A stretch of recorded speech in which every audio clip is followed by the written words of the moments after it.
భారత్ను ప్రపంచ స్థాయి డ్రోన్ తయారీ కేంద్రంగా తీర్చిదిద్దేందుకు కేంద్ర ప్రభుత్వం కీలక చర్యలు చేపడుతోంది.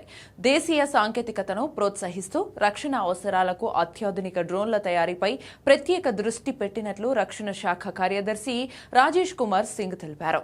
ఆధునిక యుద్ధాల్లో డ్రోన్ల పాత్ర రోజురోజుకు పెరుగుతోంది.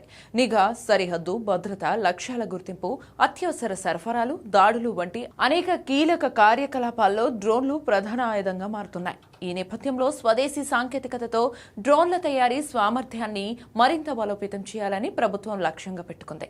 దేశీయ రక్షణ పరిశ్రమ, స్టార్టప్లు, పరిశోధనా సంస్థలు, ప్రైవేట్ కంపెనీల మధ్య సమన్వయం పెంచి ప్రపంచ స్థాయి డ్రోన్ ఎకోసిస్టమ్ అభివృద్ధి చేయడానికి చర్యలు కొనసాగుతున్నాయి. అలాగే అవసరమైన చోట విదేశీ సాంకేతికత సహకారాన్ని వినియోగిస్తూ దేశీయ తయారీకి అత్యంత ప్రాధాన్యం ఇవ్వాలని కేంద్రం భావిస్తోంది. ఇటీవల ప్రపంచవ్యాప్తంగా చోటు చేసుకున్న యుద్ధాలు, సరిహద్దు ఉద్రిక్తతలు డ్రోన్ల ప్రాధాన్యాన్ని మరింత పెంచాయి. ఈ పరిస్థితుల్లో భారత్ స్వయం సమృద్ధిని సాధించడమే కాకుండా ప్రపంచ డ్రోన్ రంగంలోకి కీలక దేశంగా ఎదగాలని కేంద్ర ప్రభుత్వం లక్ష్యంగా పెట్టుకుంది.